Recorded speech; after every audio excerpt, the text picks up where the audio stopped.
जय जिनेन्द्र। जय जय। आज का टॉपिक शुरू करेंगे, क्षेत्र प्रमाण। आज हम ये टॉपिक ले रहे हैं कि क्षेत्र क्या है और क्षेत्र का नाप कैसे लिया जाता है, क्षेत्र प्रमाण को हमको कैसे समझना है। और क्षेत्र प्रमाण का अर्थ हो गया कि अगर कोई भी चीज़ ज़मीन अगर हमें नापनी हो तो उसके लिए क्या क्या चीज़ों का इस्तेमाल होता है, क्या क्या उसका नाप की या मापने की गति क्या है, कैसे है, उसको हम जानेंगे। तो क्षेत्र प्रमाण दो प्रकार का कहा है, एक है प्रदेश निष्पन्न और दूसरा है विभाग निष्पन्न। अब यहाँ पे दो चीज़ बताई है, एक है प्रदेश निष्पन्न, मतलब कि आपके कितने प्रदेश ये क्षेत्र में आएंगे, और विभाग निष्पन्न का अर्थ भी वही हो जाता है कि भाई कितना जो प्रदेश आया है उसमें से भी कितना विभाग। मान लो कि भरत क्षेत्र आ गया तो भरत क्षेत्र के 6 विभाग, तो उस प्रकार से इसमें जाना जाएगा। प्रदेश निष्पन्न क्षेत्र प्रमाण का स्वरूप क्या है, तो क्षेत्र का निर्विभाग जो भाग हो गया उसको प्रदेश कहा जाएगा। निर्विभाग मतलब उसका भाग ही ना हो, आप समझ सकते हो, बिल्कुल छोटा से छोटा। प्रदेश को हम जानते हैं, प्रदेश परमाणु है ना, आपको ये पता है ना, देश प्रदेश परमाणु। पहले स्कंद होगा, स्कंद का एरिया, स्कंद का मतलब है पूरा भरतखंड, जो पूरा एक टुकड़ा है। भरतखंड सबसे अलग है, उसका एक टुकड़ा है।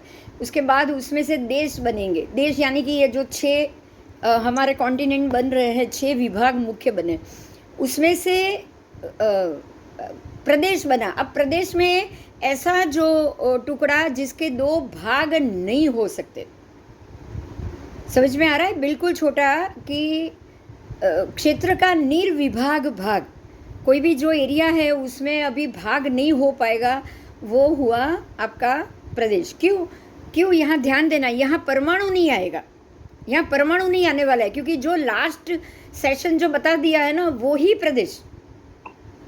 जमीन का वो छोटा सा टुकड़ा, कण पृथ्वी का आप मान सकते हो, जिसके 2 भाग नहीं होने वाले, वो हो गया प्रदेश।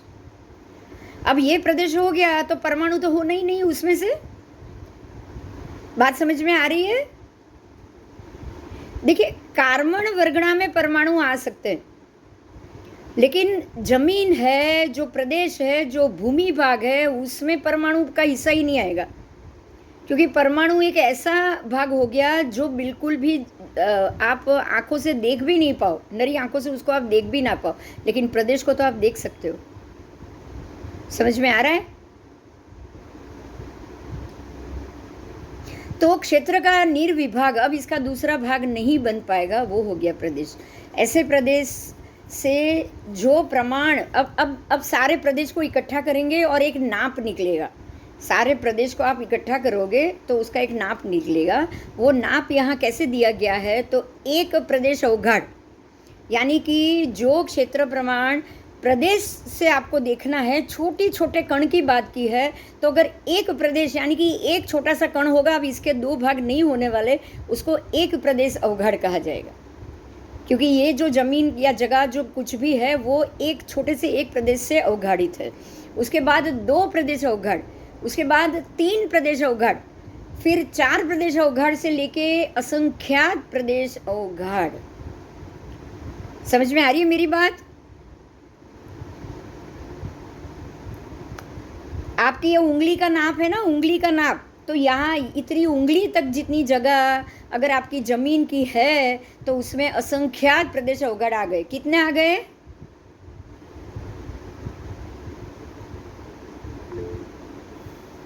क्या हुआ? मेरी आवाज नहीं आ रही है? आवाज नहीं आ रही है मेरी? हाँ, ओके। असंख्यात, इतनी छोटी उंगली की जगह में भी असंख्यात प्रदेश, क्योंकि एक प्रदेश मतलब ऐसा छोटा टुकड़ा, एक प्रदेश अवघाड़, कि अब इसका दूसरा हिस्सा नहीं होना। तो ऐसे ही एक एक एक एक एक एक एक एक असंख्यात होगा, तब ये मुश्किल से आपकी इतनी एक उंगली जितना भाग बनेगा। तो जो क्षेत्र रूप प्रमाण कहा गया है वो प्रदेश निष्पन्न क्षेत्र प्रमाण होता है। क्षेत्र रूप प्रमाण प्रदेश निष्पन्न ही माना जाना चाहिए, यहाँ इस पे भार दिया गया है।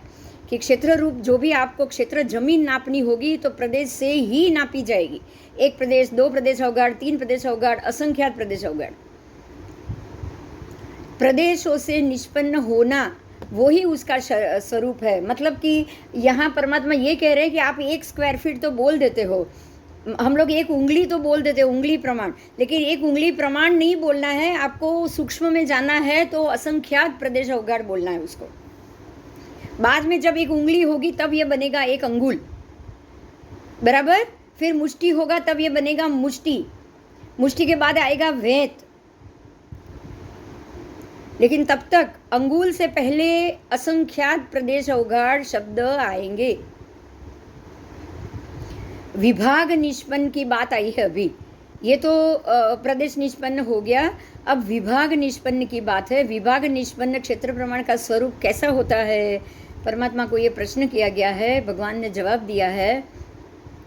विभाग भंग से, विभाग भंग करने से जो निष्पन्न होता है वो क्षेत्र होता है विभाग निष्पन्न। मतलब कि अब आपके विभाग भंग हो गया, देखिए 1 अंगुल हुआ तो विभाग भंग हो गया, विभाग भंग हुआ ना। देखिए ये मुझे नापना है कितना है, तो मैं पहले 1 अंगुल लूंगी, फिर भंग कर दूंगी, फिर दूसरा अंगुल, फिर भंग कर दूंगी, और फिर आधा अंगुल, तो मैंने विभाग भंग किए। हाँ, जैसे कि भरत क्षेत्र तो बराबर वैताढ़े के इस तरफ 263 योजन और वैताढ़े के उस तरफ और 263 योजन, तो दोनों मिला के विभाग भंग हो गया। हाँ, तो जब हम विभाग भंग करें उसको कहा जाता है विभाग निष्पन्न। मतलब अब आप अलग से उसमें से विभाग ही गिनोगे। अब आप जैसे आपका था ना स्कंद, देश, प्रदेश, परमाणु, इसी में ये 4 विभाग है, लेकिन यहाँ आपको ना स्कंद आएगा, ना देश आएगा, सिर्फ ना परमाणु आएगा, सिर्फ आएगा तो सीधा प्रदेश आएगा, क्योंकि प्रदेश से छोटा कोई भाग नहीं है। और जब ज़्यादा आएगा तो अंगुल, मुष्टि, ऐसे ऐसे 1-1 विभाग आएंगे। क्लियर हो रहा है? हाँ, कोई प्रश्न हो तो पूछते जाओ। ठीक है, तो विभाग निष्पन्न कैसे होता है? अंगुल, फिर वेद, उसके बाद रत्नी यानी कि हाथ, रत्नी का अर्थ है हाथ, फिर कुक्षी, कुक्षी यानी का मतलब आपका पेट पूरा। आप कुक्षी को कैसे नापना है? आप 2 हाथ ऐसा करो, देखिए हाथ से कुक्षी ज़्यादा है, मतलब कि आपने जो ये हाथ लिया पूरा लंबा, दिख रहा है ना आपको मेरा हाथ, अब पूरा लंबा से तो कुक्षी बहुत छोटी हुई, राइट? हाँ, हाथ से तो कुक्षी छोटी हो गई, मतलब हाथ के बाद तो कुक्षी हो नहीं सकती। लेकिन जब आप किसी की कुक्षी को, पीठ को ऐसे 2 हाथ से पकड़ोगे तो 2 हाथ प्रमाण हो गया ना वो। तो रत्नी के बाद आएगा कुक्षी, कुक्षी के बाद आएगा धनुष। आप ऐसे 2 हाथ चौड़ा करके खड़े रहोगे तो होगा 1 धनुष, बराबर। उसके बाद गाऊ, अब कितने धनुष को जोड़ोगे फिर गाऊ आएगा। फिर आएगा योजन, 2000 गाऊ का 1 योजन, 2000 धनुष का 1 गाऊ, 2000 गाऊ का 1 योजन। और योजन के बाद श्रेणी आएगी, श्रेणी। योजन, इतने योजन हो गए, अब उसको श्रेणी में मल्टीपल करना है। योजन के बाद श्रेणी आएगी, ध्यान से सुनिएगा। उसके बाद प्रतर आएंगे, प्रतर, प्रतर यानी कि एक पूरा पद, फिर दूसरा पद, फिर तीसरा पद, ऐसे प्रतर आएंगे। फिर आएगा लोक। देखिए आप ध्यान से देखिए, आप पूरे 14 राजलोक में जा रहे हैं, सुनिएगा, शांति से सुनिएगा क्या क्या हो रहा है। पहले तो आपकी जगह माप रहे हो, 1 प्रदेश अंगुल, 1 प्रदेश, छोटा सा अंगुल का भी 1 प्रदेश, ये पूरे अंगुल का 1 प्रदेश। अब प्रदेश किसका गिनोगे ये बताओ, चलो। सबसे छोटा विभाग निष्पन्न अंगुल है कि नहीं? यहाँ आपको सीखने को मिल रहा है, बहुत बढ़िया बात है। जब आप विभाग में आओगे तो सबसे पहला विभाग आएगा अंगुल, और जब आप प्रदेश निष्पन्न जाओगे तो सबसे पहला भाग आएगा प्रदेश, 1 प्रदेश होगा, बराबर। तो आप ऐसे ऐसे ये सारी चीज अंगुल से मापी जाएगी। अगर विभाग प्रदेश को, आपको 1 प्रदेश अवगाढ़ जानना है तो अंगुल के असंख्यातवें भाग को जानना है। किसको जानना है? अंगुल के असंख्यात भाग। किसी भी जमीन का 1 प्रदेश अवगाढ़, अगर ये बोला जाए कि भाई ये कर्म ने 1 प्रदेश अवगाढ़ किया हुआ है, ये कार्बन वर्गणा आपके आत्मा के ऊपर एक प्रदेश अवगाढ़ है, तो कौन सी जगह में होगी, कोई बताएगा? कितनी जगह उसने कवर की?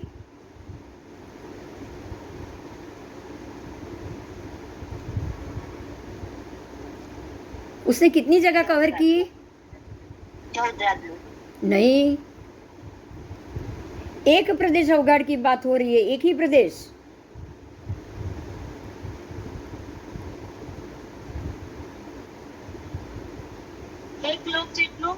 एक प्रदेश अवगाढ़, लोक तो कहाँ आएगा? तो પછી एक प्रदेश क्षेत्र જ આવશે। पहले एक प्रदेश का मतलब क्या है कि जिसके दो भाग हो ही नहीं सकते।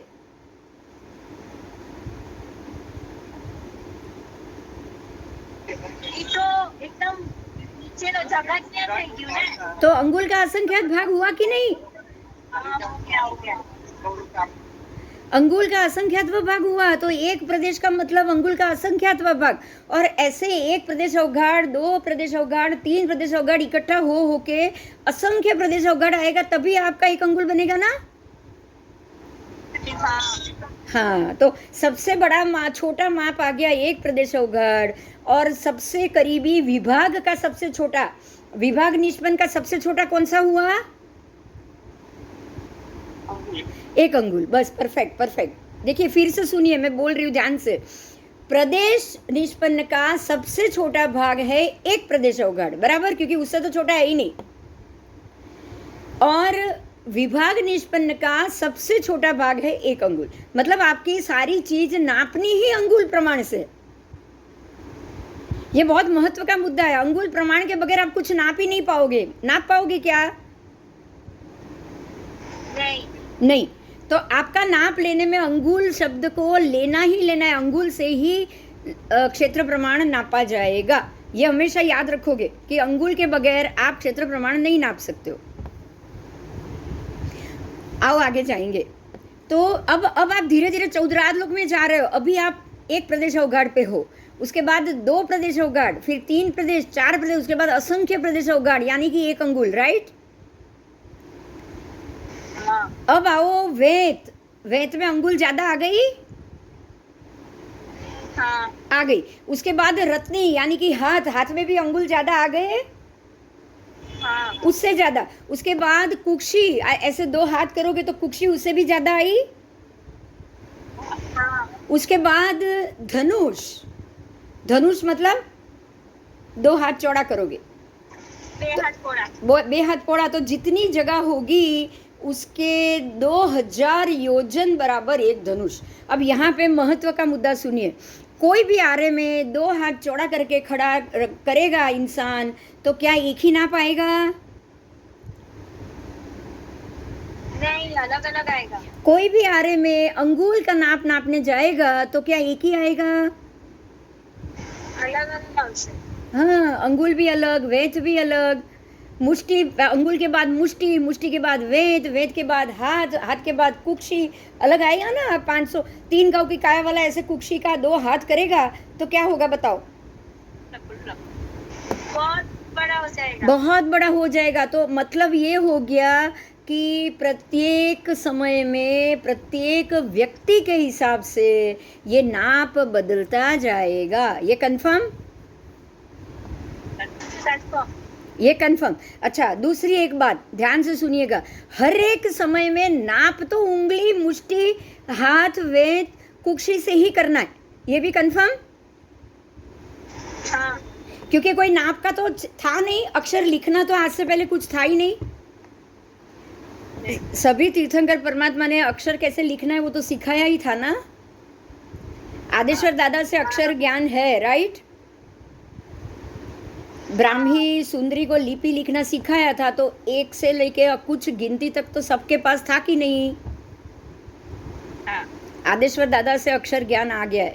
आदेश्वर दादा से संख्या भी आ गई, और कैसे लिखना पढ़ना है वो भी सिखाया गया है। ब्राह्मी ने पूरी लिपि सीखी तो वो उसका नाम तब से ब्राह्मी लिपि है,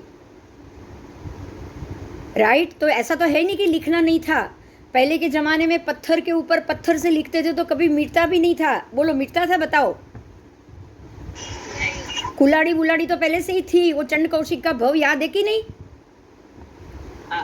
तो कुल्हाड़ी से और वो टंकण से या किसी की जानवर की हड्डी से अगर आप लिखना चाहो पर्वत और उसके ऊपर, तो आप नंबर लिख सकते थे कि नहीं? लिख सकते थे। तो ऐसा तो था ही नहीं, लिखा पढ़ा नहीं था। लेकिन वो लिखा पढ़ा कब तक काम आएगा ये बताओ चलो।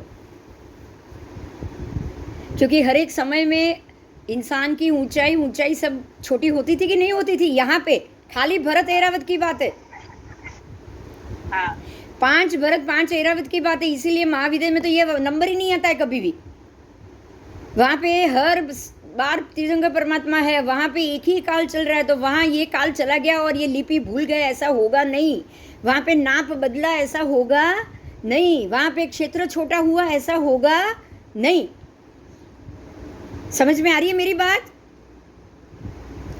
तो जहाँ पे ये बात आएगी कि क्षेत्र कम हो रहा है, वहीं पे ये बात आएगी। तो अंगुल मुष्टि से ही हर एक बार हर एक आरे में नाप लेना चाहिए। बराबर?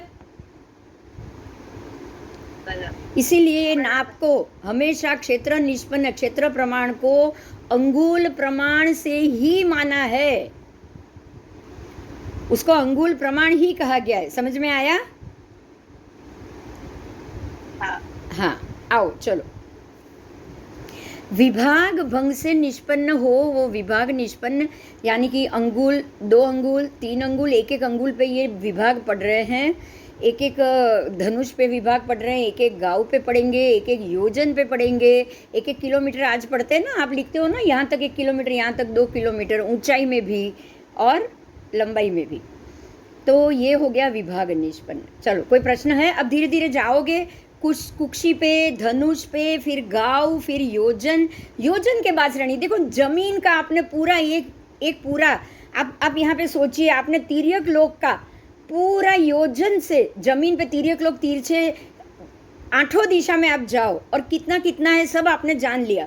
ऊपर में भी कितना अर्धलोक, अर्धरज्जु, नीचे भी अर्धरज्जु, एक रज्जु का तिर्यक लोक, बीच का तो वो क्या हुआ? देखिए एक रज्जु का तिर्यक लोक, तो एक रज्जु ऐसे 14 रज्जु, 14 राजलोक के 14 रज्जु, तो ये क्या विभाग बने? कोई बताएगा मुझे?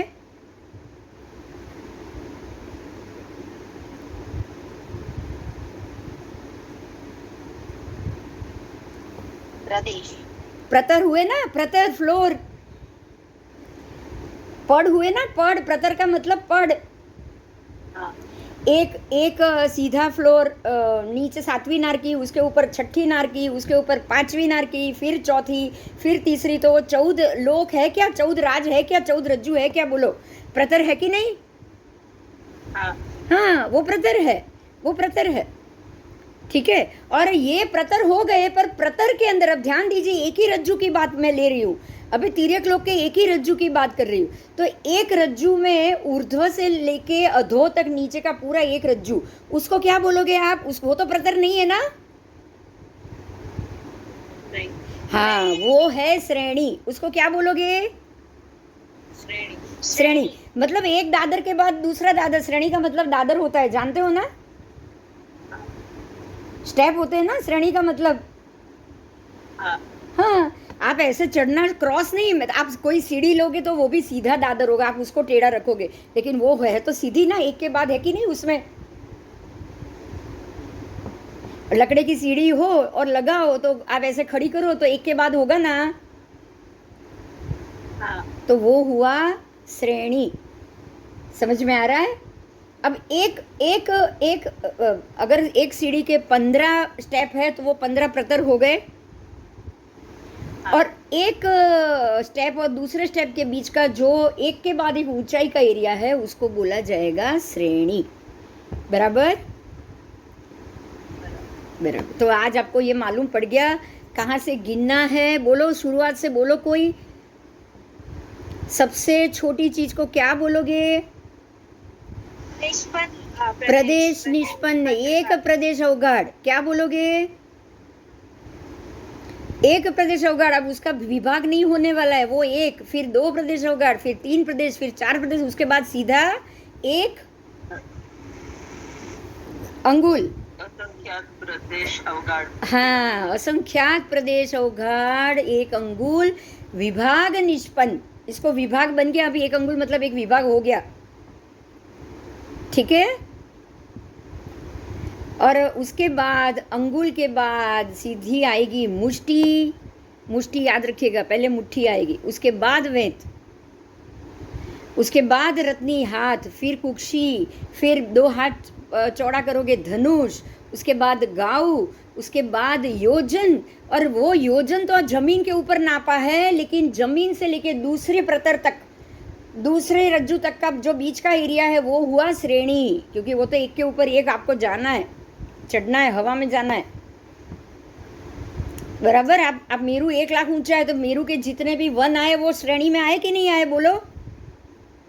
हाँ। चारों वन श्रेणी हुई, 4 श्रेणी हो गई वो, तो वो हुआ श्रेणी। और एक रज्जु के बाद दूसरा रज्जु जिसमें सौधर्म देवलोक है वो हुआ प्रतर, फिर तीसरा रज्जु ईशान देवलोक वो हुआ प्रतर, फिर चौथा रज्जु जिसमें ब्रह्मलांतक है वो हुआ प्रतर, बराबर।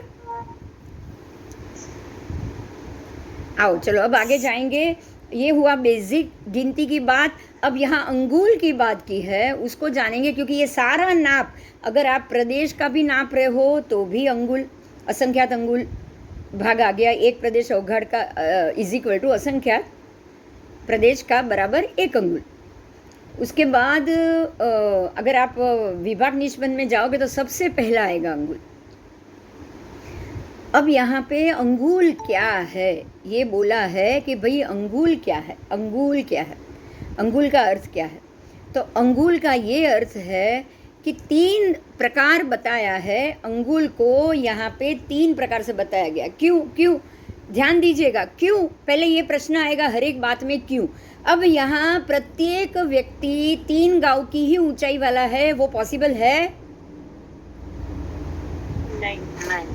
आज के समय में भी सबके सब 6 फुट की ही हाइट वाले होने चाहिए, क्या ये पॉसिबल है? नहीं। नहीं नहीं, बराबर। तो यहाँ ये जानना है कि अगर जहाँ पे पहला आरा चल रहा है सदा काल के लिए, वहाँ तो आपको सारे के सारे 1500 धनुष के मिलेंगे, बराबर। हाँ बोलो બોલો। દક્ષાબેન વેઇટ કરે છે, એમને જોઈન કરો ને। પણ એ આવતું નથી મને એનું, એ ક્યારના જોઈન કરવાની એને કે ટ્રાય કર। चल आगे जाएंगे, अपने ही टॉपिक पे आगे जाएंगे। 3 प्रकार का इसलिए अंगुल बताया गया है। एक है उत्कृष्ट, दूसरा है मध्यम, तीसरा है जघन्य।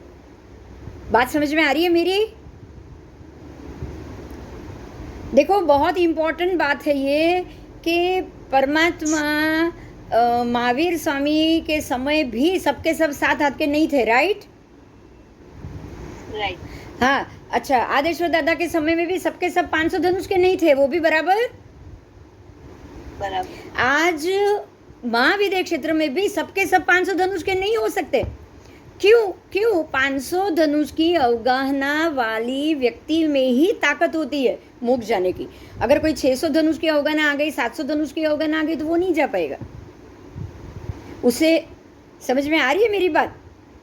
भगवान के 22 स्वामी के वक्त 7 हाथ की काया वाला ही जा सकता था, अगर कोई 6.5 हाथ की भी होगा तो नहीं जा पाएगा, क्योंकि जो संस्थान चाहिए समचतुरस्त्र और जो वज्र वृषभ संघयन चाहिए वो जघन्य से जघन्य 7 हाथ वाले में और उत्कृष्ट में 500 धनुष के ज़्यादा व्यक्ति के पास हो ही नहीं सकता। मेरी बात समझ में आ रही है?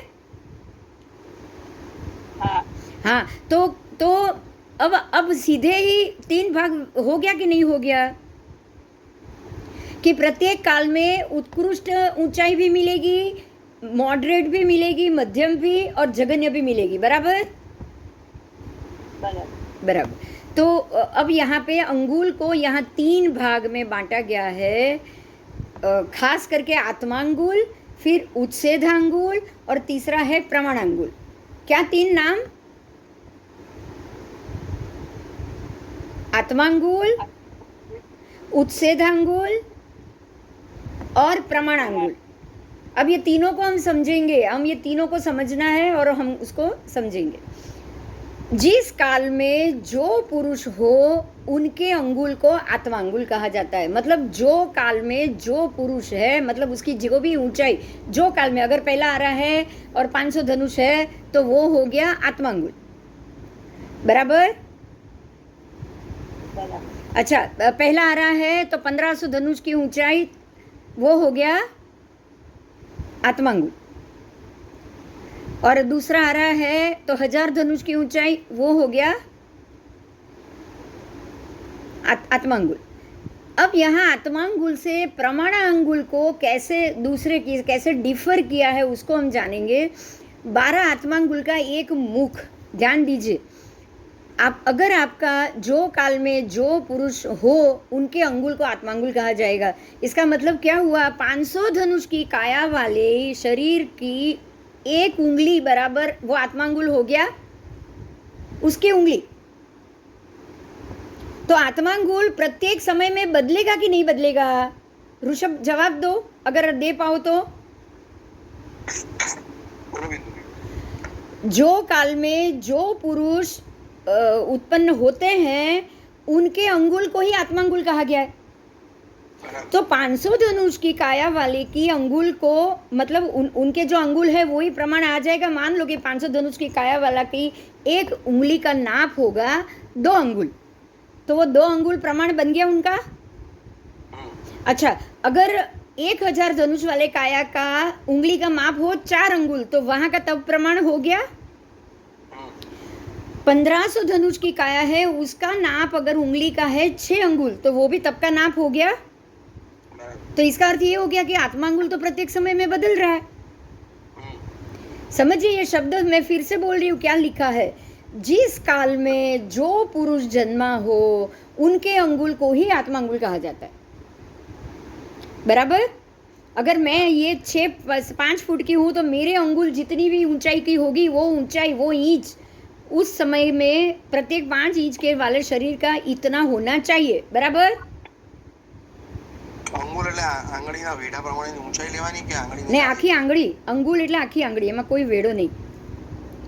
એમની એટલે એક આંગળી આખી ઉપરથી નીચે સુધી કે એની જાડાઈ લેવાની? ના ના ના ના, ઊંચાઈની વાત છે, જમીનની વાત છે, માપની। હા, કારણ કે વે તમે આમ જ માપો છો, બરાબર। મુષ્ટિ આમ લેશો એટલે પહોળાઈની વાત છે, કુક્ષી આમ લેશો એટલે એરિયામાં આપો તમે, સરફેસમાં આપો છો। આ સ્ક્વેર ફીટ કેવી રીતે લેવાય એની વાત છે। એટલે જાડાઈની વાત જ નથી, એની લંબાઈની વાત છે। બરાબર। हाँ, बराबर। હવે આગળ मतलब ये हुआ कि आपके 12 आत्मांगुल बराबर आपका एक मुख होना चाहिए। मतलब जो मेरा फेस है ना, मेरे 12 उंगली का नाप होगा मेरा फेस। समझ में आया? एक मुख, 12 आत्मांगुल का एक मुख, तो बराबर 9 मुख प्रमाण, जितना मेरा चेहरा है उतना पूरा मेरा शरीर का नाप होगा 9 मुख। 12 आत्मांगुल का एक मुख, तो 12 को 9 से मल्टीपल करो तो 108 आत्मांगुल हुआ। 12 आत्मांगुल का एक चेहरा, तो ऐसे 9 चेहरे जितनी आपकी ऊंचाई होनी चाहिए। समझ में आ रहा है? સમજ 12 આત્માંગુલનું એક મોઢું બતાવો તો મને માપીને। અરે એ તું એટલે હવે આના માટે કે આપણે આમાં શંકા નથી કાઢવાની કોઈ। ના ના, એમની આંગળી હોય ના ના, એ 12 આત્માંગુલને એક મુખ એટલે તમારું આખું, તમે અહીંયાથી જોશો તો અહીંયા સુધીમાં તમારી આંગળીનું 12 માપ થવાનું જ છે। તમે કંઈ ખાલી અહીંથી આમ માપશો એ નહીં ચાલે, આખી તમારી અહીંયાથી અહીંયા સુધીની આખી એની પૂરું આવશે, આગળ ને પાછળ। એવી રીતે હા, તો તમારે આખું જ માપવાનું હશે ને, આમ પણ આવશે ને આમ પણ આવશે, ચારે બાજુથી આવશે। તમે સ્ક્વેર ફીટ કેવી રીતે માપો છો? બરાબર। સ્ક્વેર ફીટ કેવી રીતે માપો છો? બોલો। આ 526 એ ભરલ ક્ષેત્ર શું છે? આમ પણ છે ને આમ પણ છે કે નહીં? તમે આમથી પણ તમે આમ આપો ને, જંબુદ્વીપ આમ પણ 1 લાખ અને આમ પણ 1 લાખ છે કે નહીં? હા, ક્ષેત્રફળની જ વાત કરી છે। તમે એમ આમ 12 માપશો તો 12 નથી જ થવાના અહીંયા સુધી। આમ હાઈટ થોડી માપવાની છે, એમ હાઈટ માપવાની બી નથી થાય જ। તમે અહીંથી અહીંયા માપો અને 12 અહીંથી અહીંયા માપો, હજી તમે 12 ની 8 પણ થઈ શકે છે। આ હજી તો વર્ડ હવે આવશે, એ તો હજી હું બોલી જ નથી। આમાં પણ 3 આવશે, આત્માંગુલમાં પણ, જઘન્ય, ઉત્કૃષ્ટ અને મધ્યમ। એ હજી પૂરું થશે પછી તું વિચાર। હવે ચક્રવર્તી બધા 12 વાળા જ હોય, વજ્ર વૃષભ સંગયણ 12 અંગુલ પ્રમાણ જ ચહેરો એનો હોય અને એના 9 માથા એટલે 12 નવા 108 અંગુલનું એ લોકોનું આખું શરીર હોય. બરાબર. આ ઉત્કૃષ્ટ થયું. તો આ ઉત્કૃષ્ટ કોનું હોય? તીર્થંકર પરમાત્मा, चक्रवर्ती, बलदेव, वासुदेव, त्रिसृष्टा सला का सब आ गए. वज्र वृषभ संग्रहण वाले सब आ गए. तो ये संघयण का ये नाप है कि आपका जितना चेहरा है उतना पहले तो चेहरे 12 अंगुल ही होना चाहिए और वो आपके चेहरा 9 गुना आपका शरीर बनना चाहिए. मतलब आपका पूरा यहाँ से लेके पूरे शरीर का नाप 108 आत्मांगुल अगर हो तो 108 आत्मांगुल की ऊंचाई वाला पुरुष प्रमाण युक्त कहा जाता है. समझ में आया? सबको समझ में आ रहा है? हेलो. हाँ. अगर आपका पूरा शरीर 108 प्रमाण अंगुल का नहीं है, उतने प्रमाण अंगुल वाला नहीं है, तो आप ये उत्कृष्ट में नहीं आ सकते. ठीक है. अब मध्यम का क्या आएगा? ध्यान से सुनो. द्रोणिक पुरुष मान युक्त होते हैं. अब द्रोणिक की बात की है. द्रोणिक का मतलब क्या?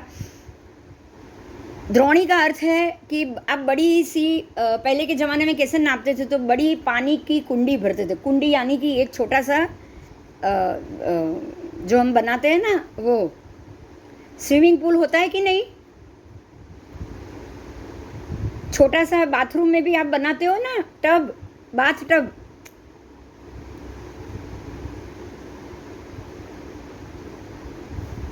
तो इसके अंदर वो जल कुंडी में पूरा उसको पानी से भर दो.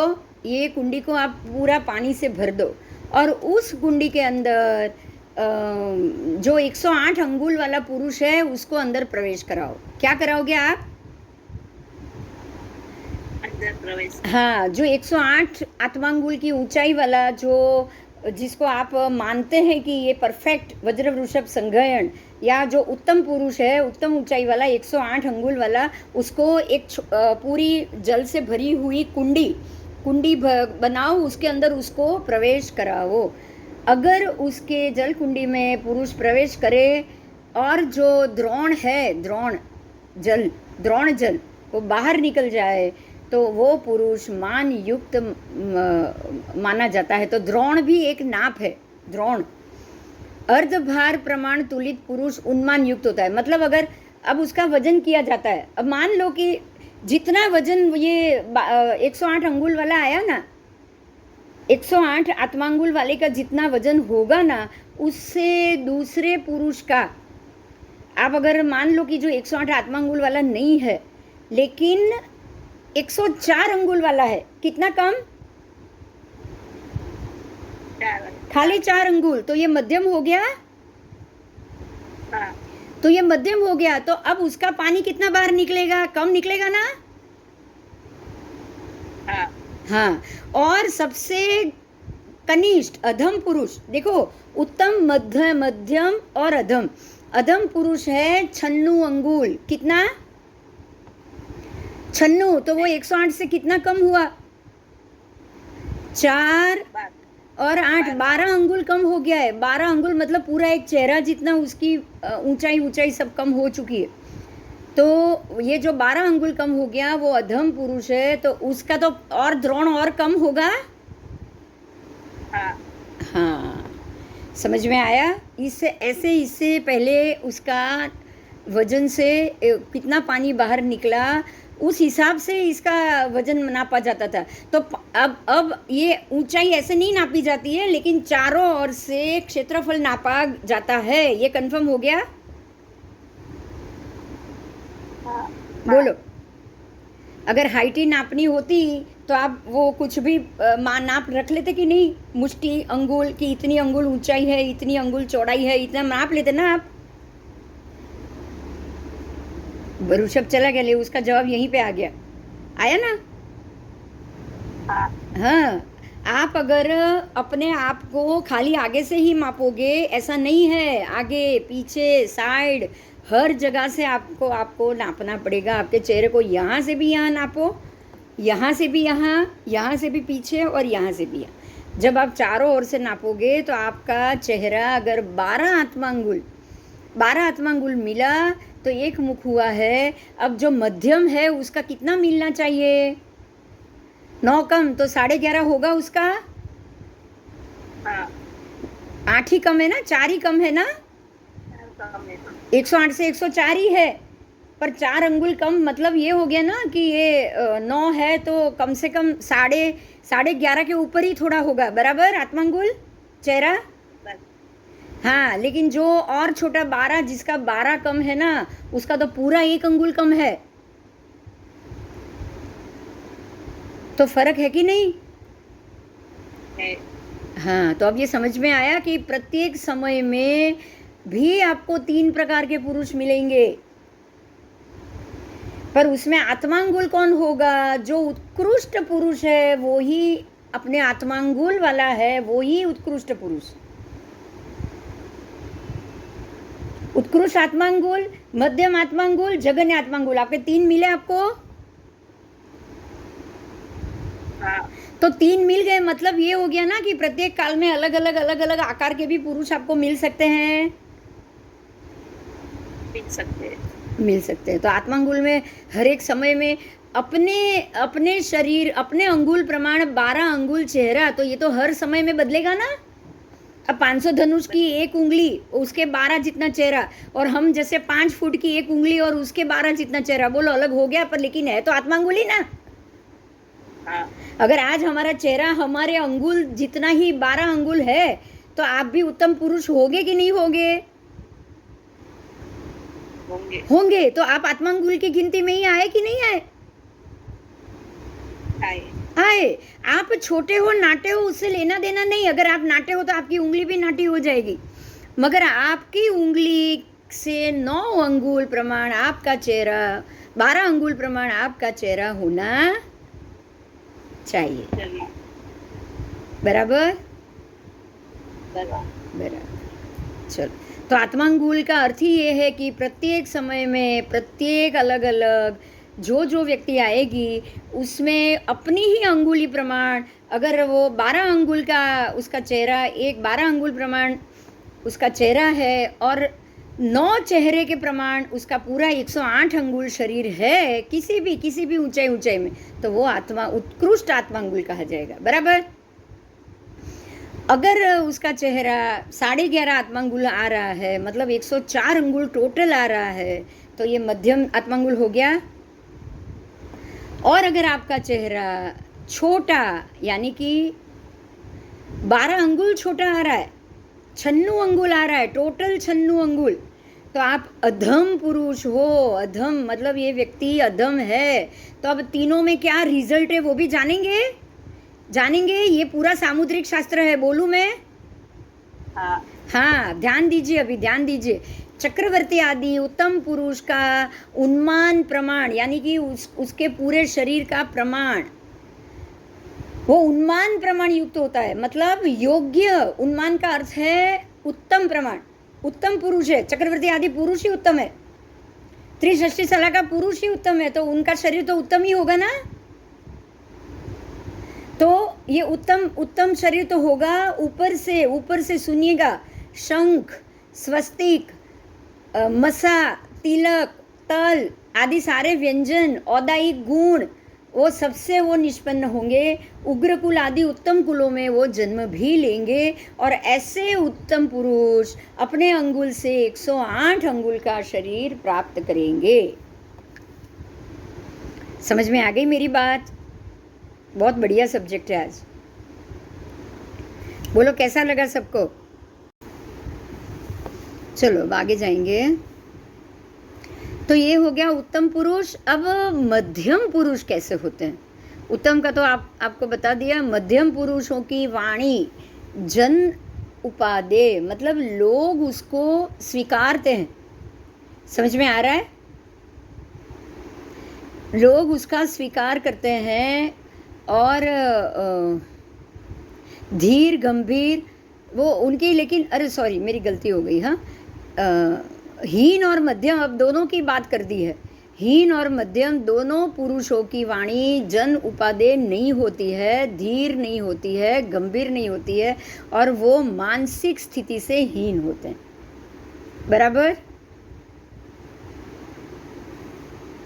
इसमें मध्यम में थोड़ा ठीक आएगा, वो अधम में ये बिल्कुल गलत आएगा। समझ में आ रहा है? हाँ, तो ऐसा क्यों यहाँ ये बताया है, ऐसा क्यों? क्योंकि शुभ पुद्गलों के चय उपचय से उत्पन्न जो भी शारीरिक शक्ति होती है वो उनसे वो रहित होते हैं। शुभ पुद्गल के चय उपचय होते रहते हैं, तो जितने 108 अंगुल प्रमाण शरीर और वज्र ऋषभ संघयन, क्योंकि संघयन का मतलब क्या है, देखो यहाँ बहुत ध्यान से सुनिएगा, मेरी बात का जवाब मिल रहा है? सुन रहे हो ना? सब सुनाई दे रहा है ना? जब आप पद्मासन में बैठोगे तो आपके ये शोल्डर से आपके घुटने और ये शोल्डर से आपका ये वाला घुटना, ये शोल्डर से राइट शोल्डर से लेफ्ट घुटना, लेफ्ट शोल्डर से राइट वाला घुटना, ये जो घुटने की स्थिति है वो बिल्कुल सप्रमाण हो, तो वो सप्रमाण उसी की होगी जिनका चेहरा 12 अंगुल का होगा और बराबर 9 अंगुल का उसका शरीर होगा। बोलो, नहीं तो होगा क्या? बताओ। नहीं होगा, नहीं होगा।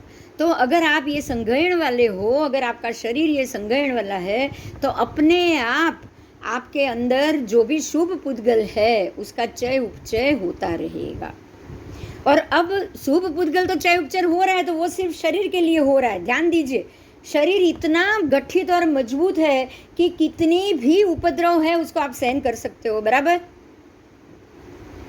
आज अगर वासुदेव जाके लड़ते हैं और 3 खंड को जीतते हैं, तो प्रति वासुदेव तो पहले से ही जीत के बैठा है। तो बिना शरीर का गठन तो वो जीत नहीं पाएगा ना। तो वासुदेव जैसा शरीर का गठन उसका भी होगा कि नहीं? होगा। वासुदेव जैसा संग्रहण उसका भी होगा, प्रति वासुदेव का भी होगा। तभी तो उतनी ताकत होगी कि 3 खंड को वो जीत के बैठे, और उसी 3 खंड को उसी को हरा के वासुदेव जीतेंगे। तो दोनों की ताकत सेम हुई कि नहीं हुई? तो अब फर्क कहाँ आ रहा है?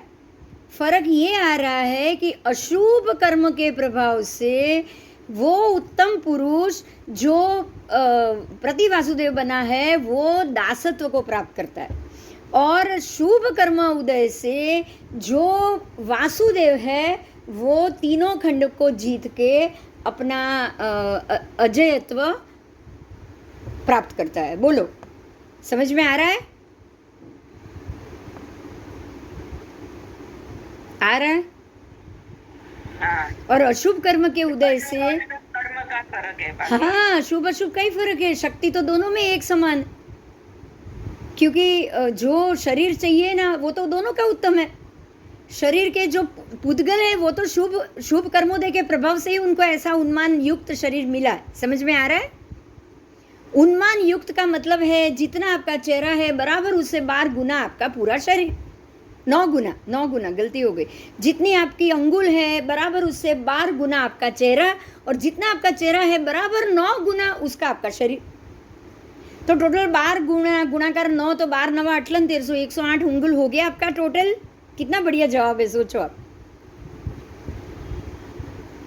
तो जिस काल में जो भी समय में आप 108 अंगुल ऊंचाई लेकर आए होंगे, तो शुभ कर्म का शरीर के लिए तो उदय है कि नहीं? पुद्गल चय पचे तो शुभ है कि नहीं? हाँ, पुद्गल तो है ही आपका शुभ, तभी तो वो शरीर आपको सपोर्ट करता है। मोक्ष मार्ग के लिए भी शरीर ही सपोर्ट करता है ना। हाँ, और अगर नारकी में भी जाना है या इधर भी जाना है या 7 खंड को जीतना है, 6 खंड को जीतना है, तो उसके लिए भी तो शरीर का ही शुभ पुद्गल काम करते कि नहीं? बराबर। तो शरीर के पुद्गल तो शुभ ऐसे मिलेंगे ही मिलेंगे। कर्मोदय अलग बात है, बस कर्मोदय का हिसाब है। तीर्थंकर परमात्मा को शुभ कर्मोदय होता है, और बाकी जो मोक्ष जाते हैं उनको शुभ कर्मोदय होता है। ना वासुदेव को शुभ कर्मोदय है, ना प्रति वासुदेव को शुभ कर्मोदय है। समझ में आया? क्लियर हो गया? हाँ हाँ, बहुत बड़ी बात है आज।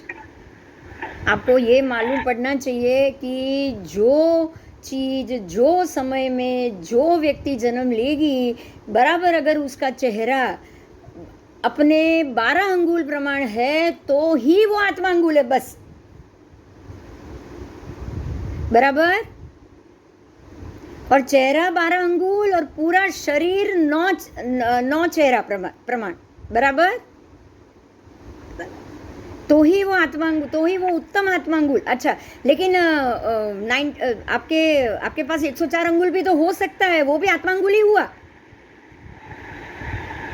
वो उत्कृष्ट आत्मांगुल या मध्यम आत्मांगुल, बराबर? मध्यम पुरुष आत्मांगुल, बराबर? हाँ और वो अधम पुरुष आत्मांगुल अगर तीसरा है तो वो भी समझ में आ गया? हाँ, બરાબર, એકદમ ક્લિયર થઈ ગયું આજે, રાઈટ? આત્માંગુલ શું છે કોઈ પ્રશ્ન?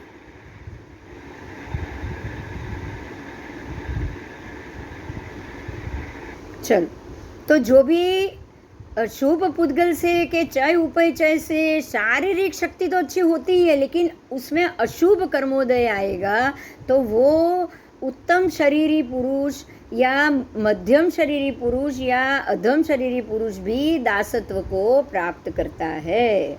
समझ में आ गया? कर्म तो किसी को नहीं छोड़ेगा, उत्तम वाले को भी नहीं छोड़ेगा। उत्तम शरीर वाले वासुदेव 7वीं नारकी में जाते हैं कि नहीं?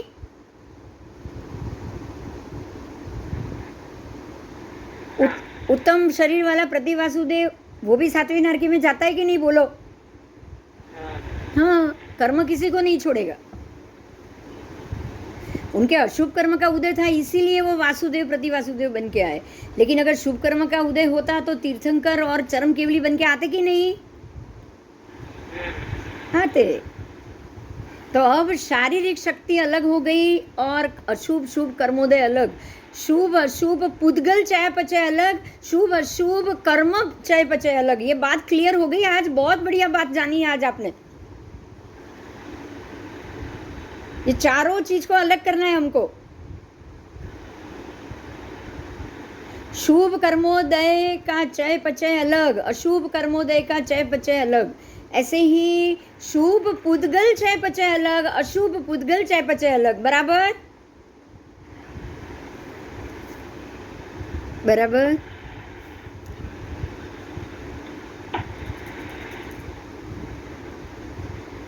चलो आगे आगे जा रही हूँ। हाँ, 6 अंगुल, अब सीधे अंगुल पे आ गए। 6 अंगुल का एक पाद, एक पाद का की एक वितस्ती। 6 अंगुल बराबर एक पैर। बोलो, है कि नहीं आपके 6 अंगुल बराबर एक पैर? देखो, चेक करो, हर कोई चेक करो अपना पैर, मालूम पड़ जाएगा। देखो 6 अंगुल का नाप हो रहा है तो होगा ही आगे का और पीछे का, आपको दोनों पूरा देखना पड़ेगा। देखो, आपके सिर्फ आगे की पूरी एक लाइन 3 अंगुल ही मिलेगी। मिली? हाँ आप नापो। 6 हो गई बराबर। हाँ, किसी भी, क्योंकि पूरा क्षेत्रफल देखना है। आप चेहरा भी नापोगे ना तो आपको आधा ही मिलेगा। मिलेगा कि नहीं? 12 होगा ही नहीं आपका। आप सोच रहे ये तो कैसे अंगुल? अभी ऋषभ ने वही तो प्रश्न किया। बराबर? हाँ, आओ चलो।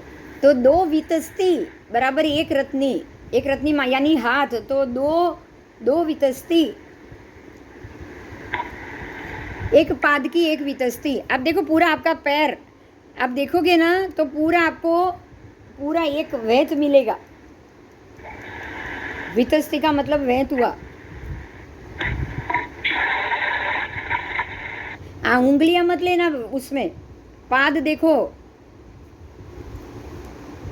उंगलियां अलग है, आ जाएगा पाद में ही। लेकिन अगर आप एक पैर रखोगे ना जमीन पे जब, तो उसकी डिजाइन होती है, मालूम है? कंकु के पैर करोगे तो, हेलो, कभी किसी के कंकु वाले पैर लिए हैं क्या कपड़े पे?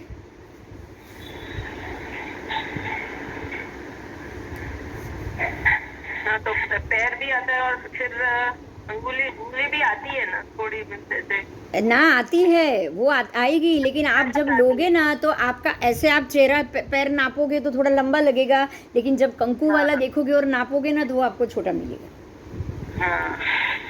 आप एक बार लेके देख लेना। आओ चल।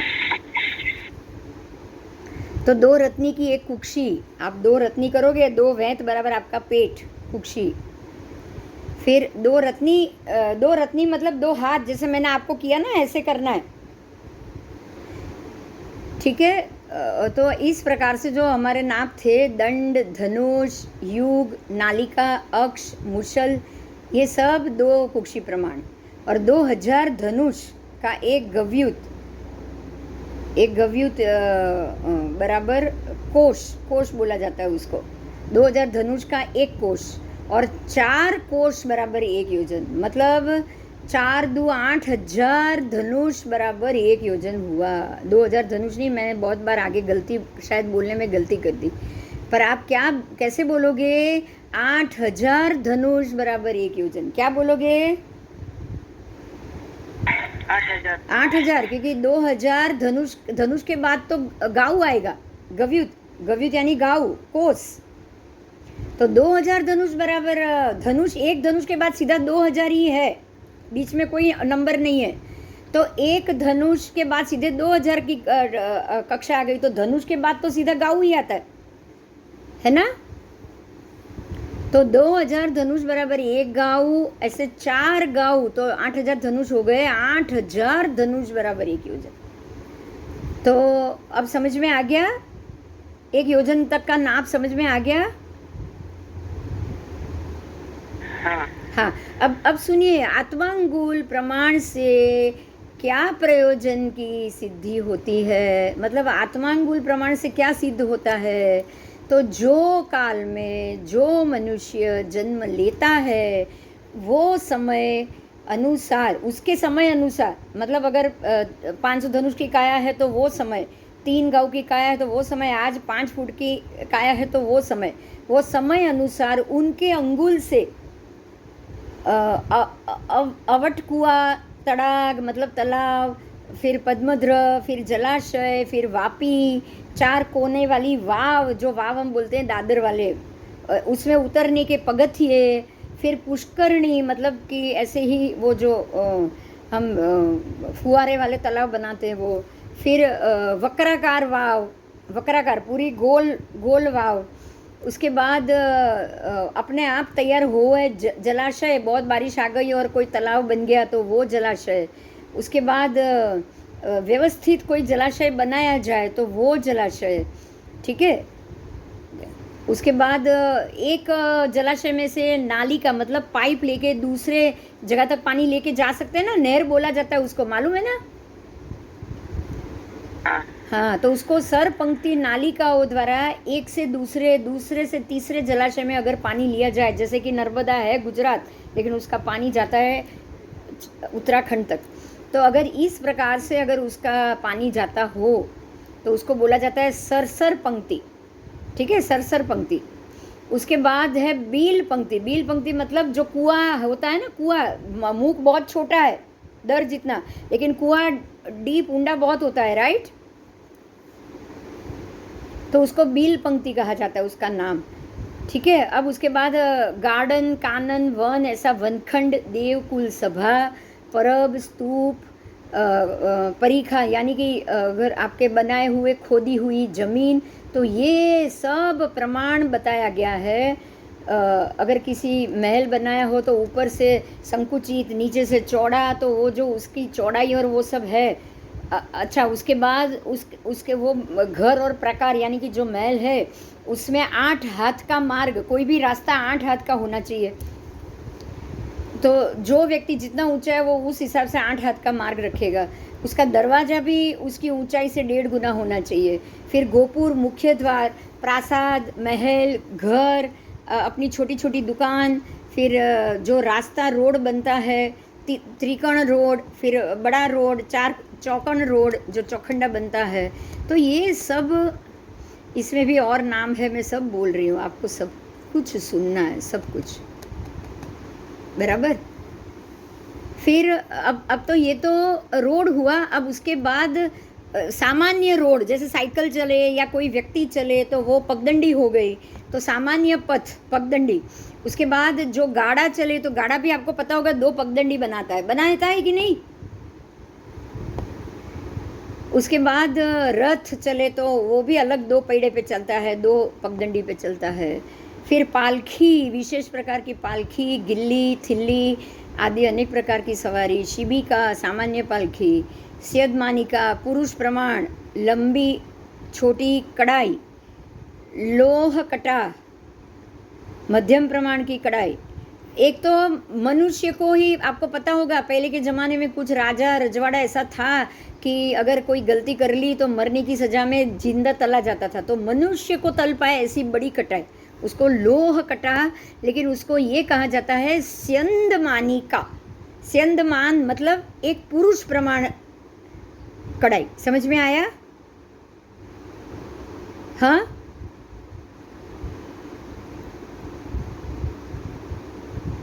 मैम क्या मुझे समझ नहीं आया।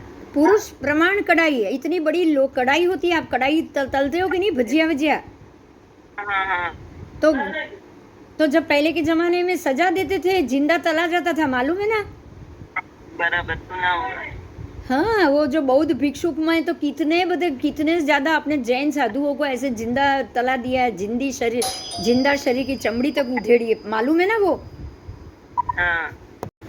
चलो, तो ऐसी बड़ी बड़ी कढ़ाई, उसको स्यंदमान मतलब उस समय जो पुरुष जो प्रमाण का हो उसके नाप का, बराबर। हाँ। उसकी बड़ी बड़ी लोखंड की कढ़ाई, लोही कढ़ाई यानी कि लोह कटा, तो वो भी 3 प्रकार की होगी ना, मध्यम प्रमाण, बड़ी प्रमाण, छोटी प्रमाण। फिर भांड माटी के पात्र, कांसा के पात्र, ये सारे पात्रों का नाप करने में आत्मांगुल का उपयोग होता है। समझ में आया? आत्मांगुल क्लियर हो गया? आत्मांगुल का एक ही अर्थ है, आपकी अंगुल प्रमाण, आपके 12 अंगुल चेहरा होना चाहिए और आपके चेहरे के प्रमाण 9 चेहरा मल्टीपल आपका पूरा शरीर होना चाहिए, राइट? तो वो हुआ आत्मांगुल, उत्तम आत्मांगुल। अब मध्यम आत्मांगुल कैसे होगा? तो वो जो उत्तम है उससे 4 अंगुल कम और उससे 12 अंगुल कम, तो वो अधम हो गया। बहुत ही सिंपल है। मतलब ये है कि हर बार आपको एक ही ऊंचाई का मनुष्य नहीं मिल सकता किसी भी एक कार्य में एक जैसा मनुष्य नहीं मिल सकता, राइट? हाँ, सबके सब अगर उत्तम ही हो तो सबके थोड़ी पुद्गल चाहे अपचय शुभ होंगे। जिसका अशुभ होगा उसका होगा ही नहीं ना ऐसा। चलो, अब इसके भी, अब ये तो छोटे छोटे खाली आत्मांगुल की, मनुष्य तक की ऊंचाई की बात की है। आपको तो सिर्फ इसमें मनुष्य का ही आया ना, उसका चेहरा और उसका शरीर, और कुछ आया क्या? नहीं। अब अगर मुझे पूरा प्रदेश एक रज्जू, 14 राजलोक में से एक रज्जू का तिर्यक लोक नापना होगा तो मैं आत्मांगुल से कैसे नापूंगी? एक एक मनुष्य अनुमान तो मैं नहीं कर सकती ना उसमें हर बार की तरह। तो उसके लिए और 3 प्रकार यहाँ बताए हैं संक्षेप से। 3 प्रकार में उसको विभाजित किया है आत्मांगुल को। एक तो सूची अंगुल, फिर प्रतर अंगुल और धनांगुल, बराबर। सूची अंगुल, प्रतर अंगुल और धनांगुल। तो एक अंगुल, इतनी एक अंगुल लंबी और एक प्रदेश प्रमाण चौड़ी, एक अंगुल लंबी लेकिन एक प्रदेश मतलब बिल्कुल छोटी सी पतली, प्रदेश मतलब एकदम पतली होगी, राइट? उसका विभाग नहीं हो सकता प्रदेश का, राइट? आप जैसे पेंसिल दौड़ रहे हो ना, एक अंगुल तक की लीटी दौड़ रहे हो, बिल्कुल वैसा हुआ ना, एकदम पतली सी लाइन, उसको सूची अंगुल कहा जाएगा, बराबर बराबर। तो ऐसी एक एक एक एक लाइन को सूची सूची सूची बोला माना जाएगा। उसके बाद सूची अंगुल के बाद सूची अंगुल तो छोटी जगह हो गई परिमित स्थान में, तो उसमें तो खाली असंख्यात प्रदेश ही आ गए। तो वो सूची आकार, सूची यानी कि सड़ी के आकार में वो लगाई हुई होती है। एक अंगुल तो एक सड़ी हो गई, जैसे दिया सलाई होती है वैसी। पर दिया सलाई तो फिर भी झाड़ी है, इसका तो भाग भी नहीं हो सकता, उतनी पतली लिटी।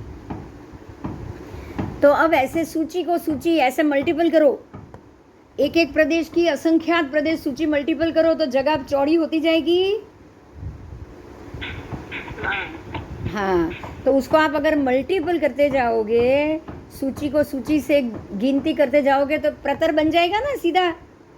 असंख्यात सूची, असंख्यात दिया सलाई, या ऐसे एक के बाद एक लगाओगे, एक एक लिटी दौड़ते जाओगे, एक के बाजू में एक के बाजू में एक, तो बड़ी लाइन हो जाएगी ना, प्रतर हो जाएगा ना, एक पढ़ हो जाएगा कि नहीं।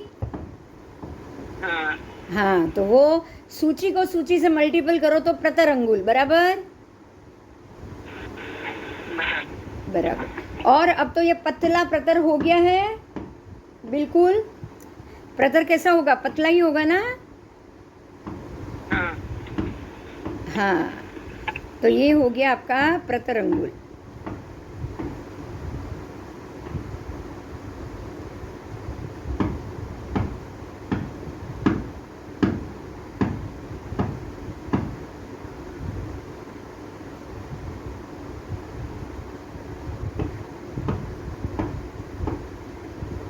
अब आपको कहाँ यहाँ पे एक और चीज़ बताई, एक पूरा बॉक्स बताया, मतलब कि तीन दिया सलाई ऐसे लगाओ साइड में, और 3 दिया सलाई ऐसे 3 6 और 3 9। देखो आप 3 लगाओ, 3 6 लगाओ और 3 9 लगाओ, एक के बाद एक, तो एक अब स्क्वायर बन गया पूरा। आपने ये एक उंगली जितना नाप का एक दिया सलाई ली तो वो लंबी है, राइट। अब इसका 3 का एक जोड़ा, फिर दूसरे 3 का और तीसरे 3 का 9 लगाओगे तो पूरा स्क्वायर बन गया ना। घन स्क्वायर हुआ कि नहीं। तो अब ये 9 सूची अगर आप रख दोगे ना, 9 सूची, 3 सूची मल्टीपल 3 सूची, तो ये 9 हो गया। तो 9 सूची, 9 प्रदेश सूच्यांगल का मल्टीपल जब करोगे तब ये बनेगा घनांगुल। क्लियर થયું? થઈ ગયું ક્લિયર? ફરીથી બોલું છું, જો એક અંગુલ લાંબી પણ એક જ પ્રદેશ પહોળી, એક પતળી લાઈન, એ સૂચિ થઈ, બરાબર। હવે એ સૂચિને બીજી સૂચિ સાથે ગણો તો એકની ડબલ થશે સાઈડમાં, તો એ થયું પ્રતર। એવી રીતે ડબલ ગણતા જાઓ તો એક પ્રતર થશે।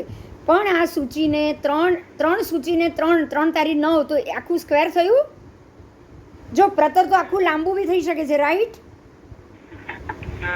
પ્રતર તો આવું લાંબુ પણ થઈ શકે છે, પણ 3 સૂચિને 3 તારી 9 જ કરો તમે તો ચોરસ જ થશે ને। તો એ થયું સ્ક્વેર ફીટ। તો તમને અહીંયા સૂચ્યાંગુલ, પ્રતરાંગુલ અને ઘનાંગુલ 3 પ્રકારે આત્માંગુલ મળ્યા। સમજાયું? સમજાઈ ગયું? આજે આત્માંગુલ સમજાઈ ગયું? બોલો। ઘનાંગુલ એટલે એક સ્ક્વેર ફીટ થઈ ગયું। 3 આમ 3 ને 3 6 3 9, તમે 9 સૂચિ મૂકી એટલે ચોરસ બની જશે। સમજાય?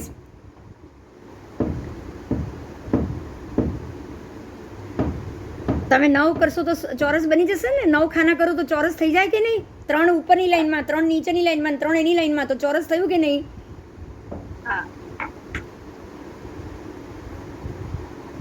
તમે એક કામ કરજો, દીવાસળીને બાજુમાં મૂકજો।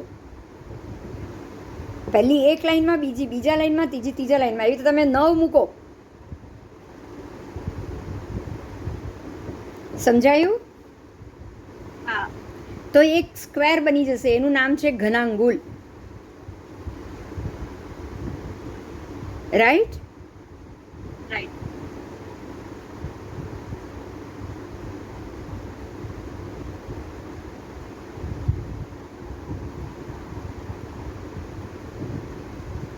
બરાબર. હા,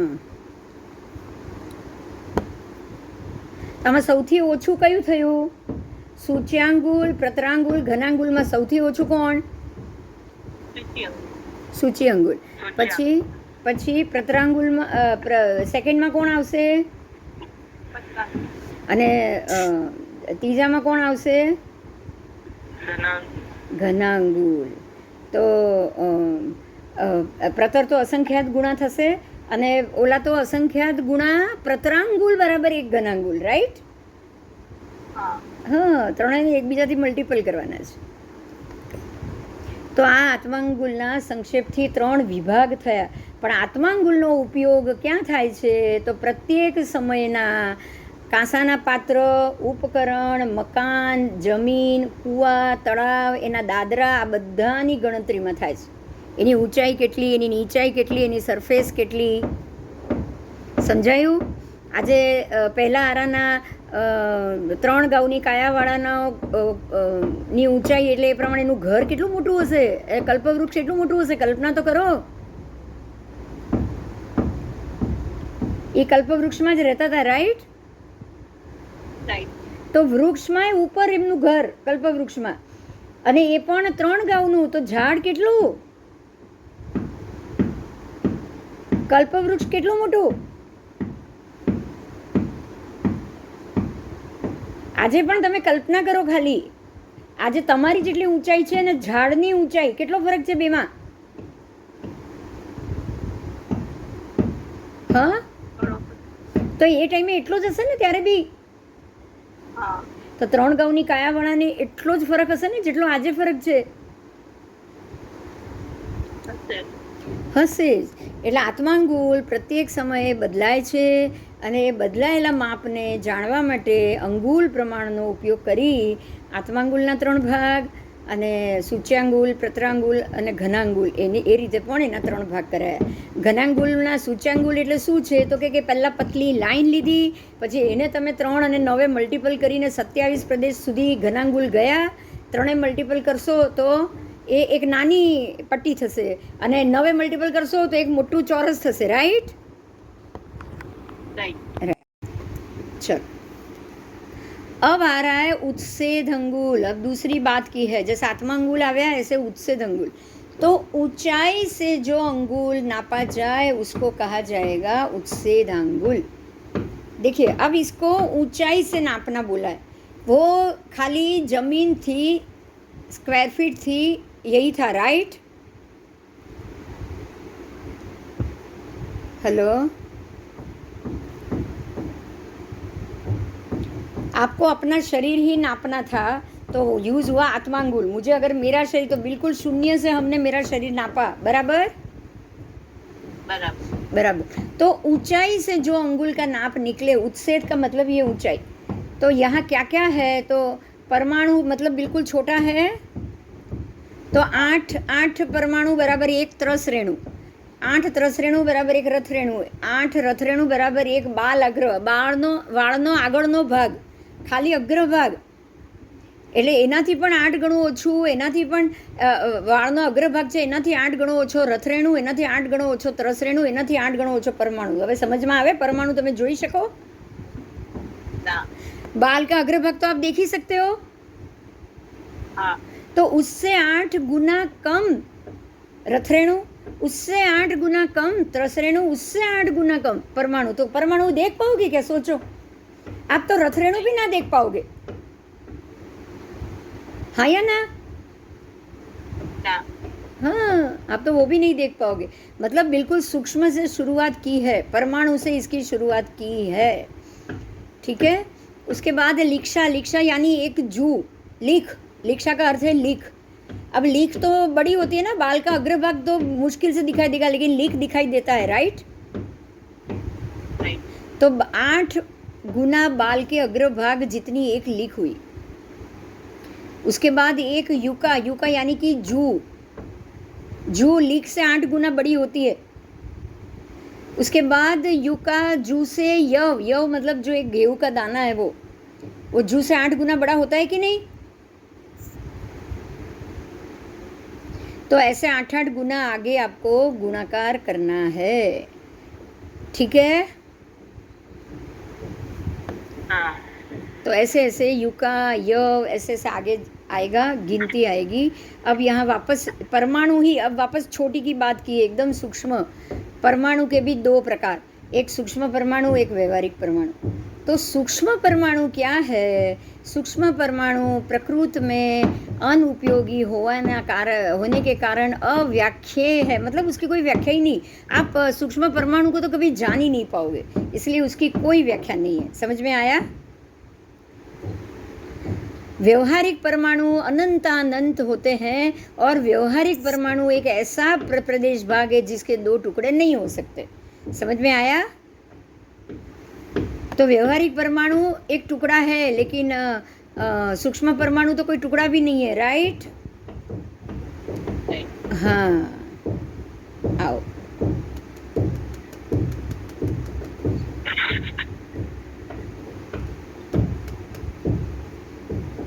अब यहाँ आगे जाएंगे कि अब जो व्यवहारिक परमाणु है वो असंख्य व्यवहारिक परमाणु इकट्ठे हो, असंख्य व्यवहारिक परमाणु, तब जाके उसका आगे नाप जाएगा। और यहाँ पे अवगाहना मानी जाती है। अवगाहना यानी कि ऊंचाई। अवगाहना का अर्थ क्या?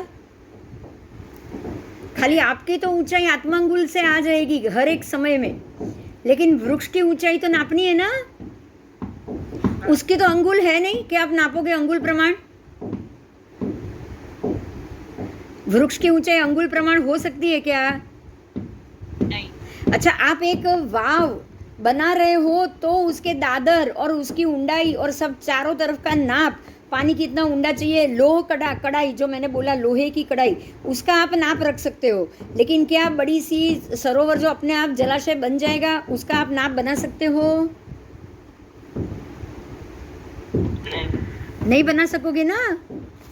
नहीं। हाँ, तो अब यहाँ पे यही बात आएगी कि क्या आप अपनी ऊंचाई का नाप तय कर सकते हो? आप ये सोचो कि मुझे 108 अंगुल जितनी ही ऊंचाई चाहिए, 112 नहीं, 104 नहीं, चलेगा? हो पाएगा? नहीं। 96 तो बिल्कुल नहीं, 96 से कम 90 तो बिल्कुल नहीं। बोलो, हो पाएगा? बताओ। नहीं। नहीं। मतलब ये हो गया कि जो चीज़, जो ऊंचाई कुदरती है, नेचुरल है, जो आप नहीं कर सकते हो, अपने आप हो रही है, वो सारी अवगाहना, ऊंचाई, भवधारणीय अवगाहना, इसका क्या शब्द है, नाम?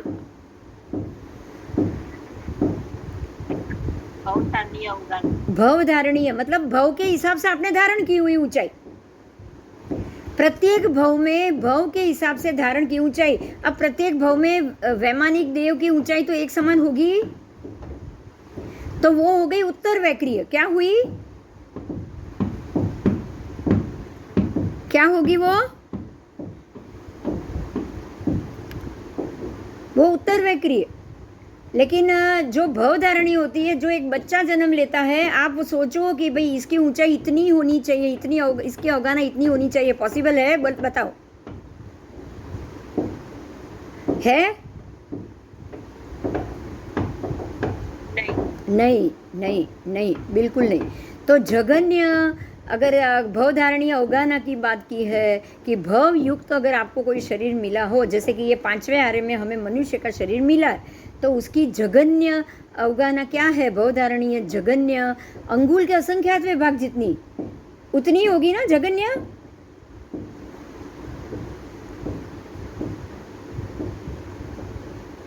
हाँ। उतनी ही होगी। और उत्कृष्ट 6 रत्नी प्रमाण कितनी होगी? सिर्फ 6 रत्नी। अब 6 रत्नी कितनी हमने लास्ट वो देखी ना, लास्ट वो पेज में 6 रत्नी का मतलब कितना हुआ? अभी थोड़ी देर पहले रत्नी सीखा ना।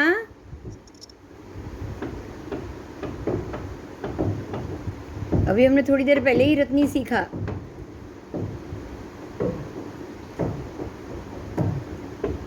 तो रत्नी में कितना होता है? 2 वितस्ती की 1 रत्नी, तो ऐसी 6 रत्नी होगी। कितनी होगी? ऐसे आप जैसे कुक्षी करोगे ना, ऐसी 3 कुक्षी। कितनी? 3 कुक्षी जितनी अवगाहना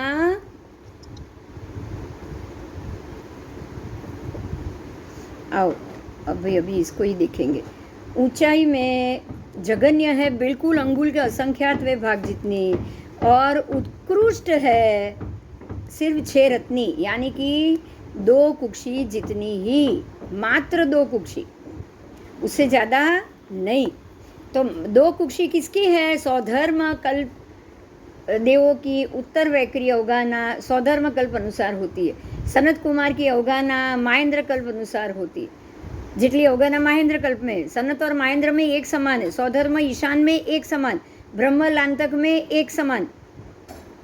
तो ये सारी उत्तर वैक्रिय हुई, क्योंकि वो भी वहाँ भी फिक्स अवगाहना होती है, यहाँ पे कोई कम ज़्यादा नहीं होता है। लेकिन अगर भवधारणीय अवगाहना हो तो जगन्य अंगुल के असंख्यात भाग और उत्कृष्ट 2 कुक्षी प्रमाण ही हो पाएगी, उससे ज़्यादा नहीं। समझ में आ गया? हाँ। बस, तो आपको 4 रत्नी से आगे जानना है। अब 4 रत्नी प्रमाण क्यों बोला है, ध्यान दीजिएगा।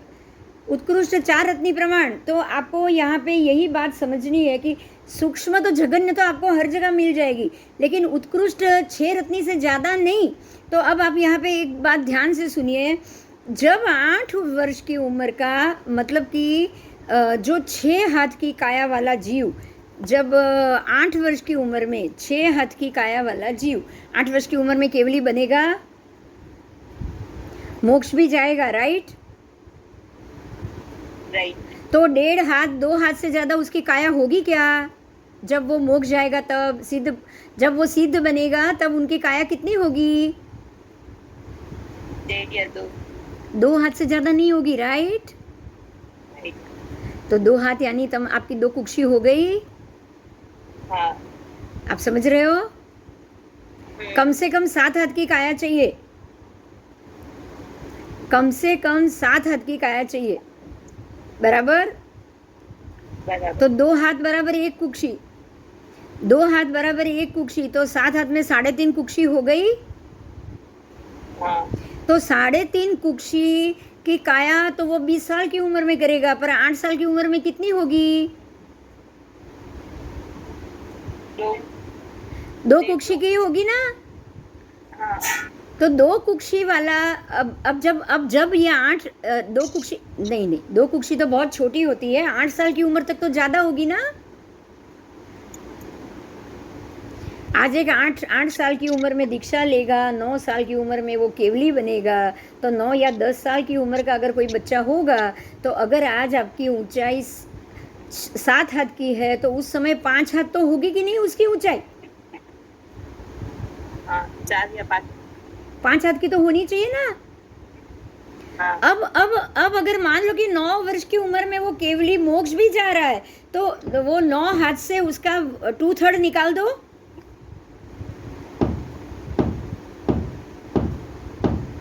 टू थर्ड भाग निकाल दो, तो कितना रत्नी प्रमाण होगा? कितनी? 2 हाथ की कुक्षी, 2 कुक्षी होगा कि नहीं होगा? तो सबसे उत्कृष्ट यानी कि सबसे बड़ी अवगाहना, सबसे बड़ी अवगाहना एकदम छोटी है पुद्गल परमाणु, जो द्रव्य से कभी भी उसका नष्ट नहीं होगा। कभी भी परमाणु का नष्ट होगा, बताओ? नहीं। और जो आत्मा मोक्ष में जाके बैठी है उसका भी कभी नष्ट होने वाला है?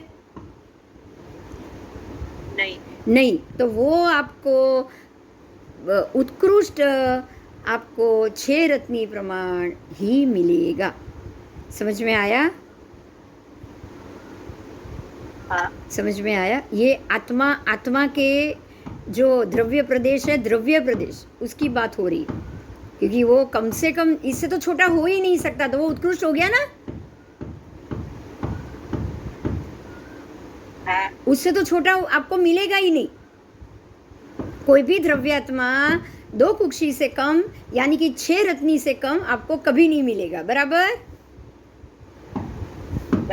पर उसके अब आत्मा के प्रदेश देखने जाओ, अब उसी आत्मा का एक प्रदेश देखो, एक प्रदेश देखो, कितना होगा? बिल्कुल अंगुल का संख्यात भाग जितना।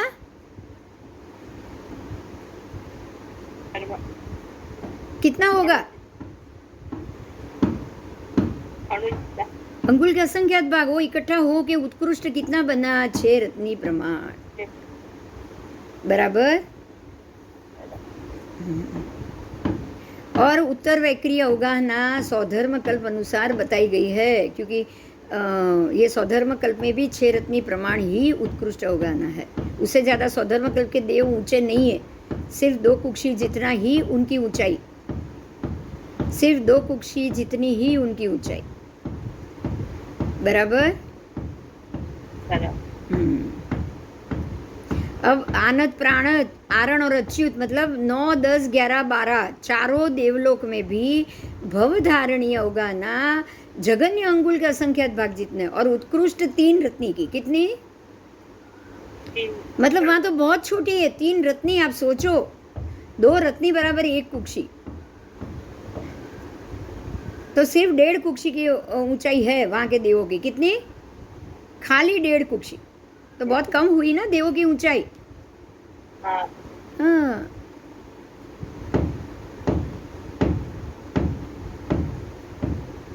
और ये लोग तो अब कभी भी अपनी उत्तर वैक्रिय ही करेंगे, वो अपना शरीर बड़ा तो करेंगे नहीं। 9, 10, 11, 12 देवलोक तक करेंगे, आगे में कोई अपना शरीर बड़ा करेगा क्या? नहीं। तो 9 ग्रीवेय के देवों को तो खाली भवधारणी ही होती है, वो उत्कृष्ट अवगाहना तो करते ही नहीं। वो उत्तर वैक्रिय करते हैं क्या? उनको तो वहां से बाहर ही नहीं आना है ना 9 ग्रीवेय से, तो आना है नहीं आना है, तो वो अपनी ऊंचाई बढ़ाने का तो सवाल ही नहीं है। उनकी ऊंचाई बढ़ाने का सवाल ही नहीं है, और वो वहां पे उत्कृष्ट सिर्फ 2 रत्नी प्रमाण है। कितने?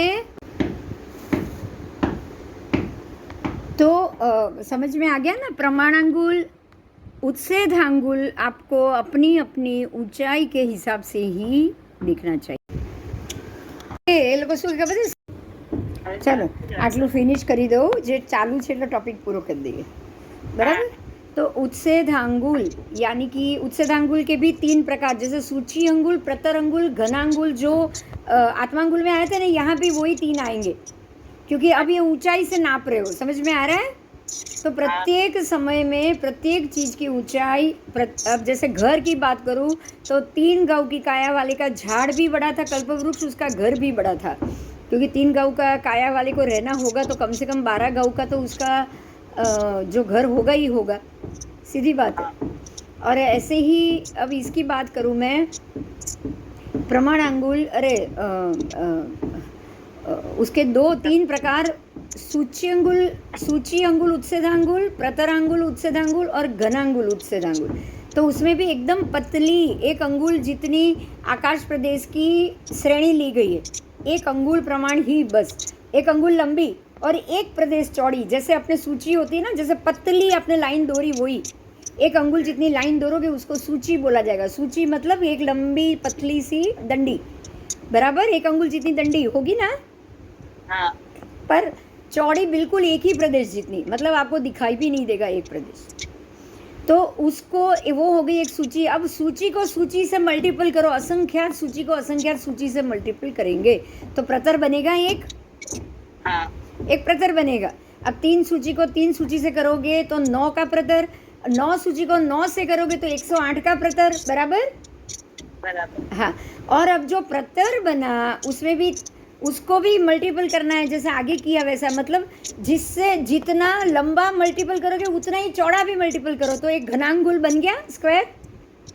हाँ, क्योंकि 3 गुणिया 3 तो 9 हो गए। आप 9 लगाओगे तो पूरा एक स्क्वायर बन जाएगा।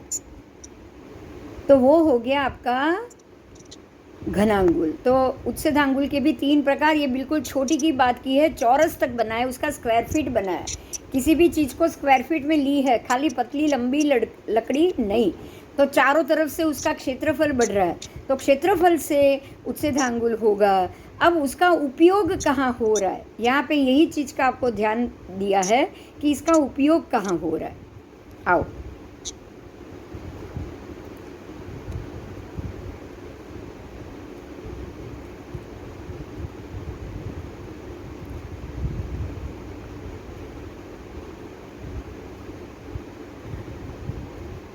अब यहाँ पे संपूर्ण भरत क्षेत्र पर अखंड शासन करने वाले चक्रवर्ती का काकिणी रत्न, जो काकिणी 14 रत्न है उसकी बात की है। तो वो जो काकिणी रत्न है वो उसका प्रमाण कितना है, तो 6 तल यानी कि 6 बाजू, ऊपर नीचे और 4 दिशा, चारों तरफ काकिणी रत्न का प्रमाण 6 तरफ से माना और 6 तरफ से सभी दिशाओं से उसका प्रमाण जाना है। अब ये टॉपिक थोड़ा सा हम कल ले लेंगे, क्योंकि इसमें भी हमें घनांगुल तक ज़रूर पहुंचना है। ठीक है, उच्छेदांगुल में भी सूची अंगुल, प्रतरांगुल और घनांगुल तीनों आएंगे। तो कल इसके लिए कल लेक्चर लेंगे हम। ठीक है, जय जिनेंद्र, कल फिर से मिले। जय जिनेंद्र।